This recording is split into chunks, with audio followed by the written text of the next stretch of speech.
আজকের এই কনফারেন্সের সম্মানিত সভাপতি উপস্থিত লায়ন আসলাম চৌধুরী বড় ভাই Saudi Chowdhury party union BNP সম্মানিত সভাপতি জনাব আলহাজুর আনোয়ার সাধারণ সম্পাদক সাধারণ মেম্বার এবং নির্বাচন পরিচালনা কমিটির সম্মানিত সদস্য সচিব জনাব মিলু ভাই সহ আমরা যারা বাংলাদেশের এই দল ও অঙ্গ সংঘ সহযোগী সংগঠনের নেতৃবৃন্দ সবাইকে আসসালামু আলাইকুম।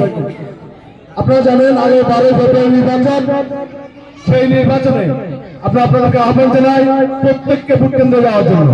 আমাদের প্রথম কথা হচ্ছে আপনারা ভোট কেন্দ্রে যেতে হবে। কেন যেতে হবে? তারেক রহমান একটা ঘোষণা দিয়েছেন আপনাদের জন্য উই হ্যাভ এ প্ল্যান। আমাদের একটা প্ল্যান আছে, পরিকল্পনা। পরিকল্পনাটা কি? এই দেশকে পুনর্নির্মাণের জন্য শিক্ষা ব্যবস্থা হতে শিল্প খাত সব খাতকে ধ্বংস করেছে গত সরকার।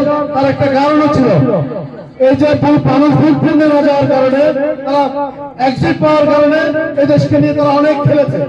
সেখান থেকে আমাদেরকে বেরিয়ে আসতে হবে। তারেক রহমান একটা স্ক্যান দিয়েছে যে মহিলাদের উন্নয়নের জন্য কি কি করা যায় পরামর্শ দেওয়ার জন্য। আমি আহ্বান জানাবো তারা মোবাইলে স্ক্যান করে তারেক রহমানকে পরামর্শ দিবেন মহিলাদের কর্মজীবন, সমাজ জীবন এবং অর্থনৈতিক জীবন উন্নয়নের জন্য উনি পরামর্শ চাচ্ছেন আপনাদের কাছে। এমনি ভাবে শ্রমিক, কৃষক, ছাত্র জনতার কাছে উনি বারবার পরামর্শ করছেন কিভাবে দেশকে আগামীতে এগিয়ে নিয়ে যায়। এখানে একটি কথা, আমাদের মধ্যে কোনো বিভেদ নাই। আমরা সবাই বাংলাদেশি মুসলমান, বাংলাদেশি হিন্দু, খ্রিস্টান, বৌদ্ধ, আমরা সবাই মিলে দেশকে করতে চাই। সেই দেশকে করতে হলে আমাদের সবাইকে ভোট দিতে হবে ভোট কেন্দ্রে গিয়ে। সেখানে আমাদের কাছে, আপনাদের কাছে আমাদের একটা দাবি, এই পার্টির স্বাধীনতা 54 বছর পর একজন মাত্র প্রার্থী এমপিতে দাঁড়িয়েছে। সেখানে দল মত, আমরা দল একটা থাকতে পারে, মত আলাদা থাকতে পারে, সেটা কোনো বিষয় নয়। এই পার্টির জনগণের কাছে আমাদের দাবি, আপনার প্রতিবেশী হিসেবে, আপনার ভাই হিসেবে, আপনার ভাতিজা হিসেবে কিংবা আত্মীয় হিসেবে আপনার ওনার একটা ভোট পাওয়ার অধিকার আছে, সেটা প্রতিবেশীর হক। আমি আপনাদের কাছে আহ্বান জানাবো সবাই, আমরা সবাই প্রত্যেকের নিজের পরিবার, সন্তান সন্ততি নিয়ে ভোট কেন্দ্রে উপস্থিত থাকবো, ভোট দিব। মহিলারা জাহানাবাদ প্রাথমিক বিদ্যালয়ে, পুরুষরা মানবের শাহজাহান উচ্চ বিদ্যালয়ে ভোট কেন্দ্রে আমরা উপস্থিত থাকবো।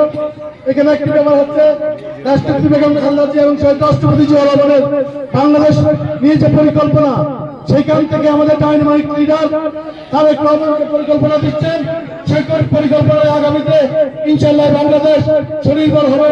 আমাদের নেতারা এতক্ষণ পর্যন্ত বলেছেন ফ্যামিলি কার্ড, কৃষক কার্ড, শিল্প খাত হতে প্রত্যেকটি সেক্টরে তারেক রহমান আপনাদের কাছে পরামর্শ দেয়।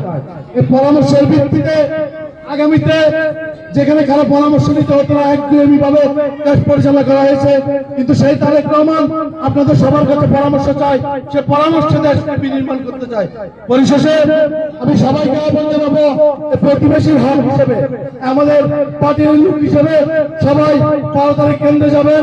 সবাই তাদের হিসেবে ভোট দিয়ে যদি আমরা এমপি নির্বাচন করতে পারি, ইনশাল্লাহ বিএনপি ওনাকে মন্ত্রী বানিয়ে আপনার পার্টিতে পৌঁছে দেবে ইনশাল্লাহ। ধন্যবাদ সবাইকে, আসসালামু আলাইকুম।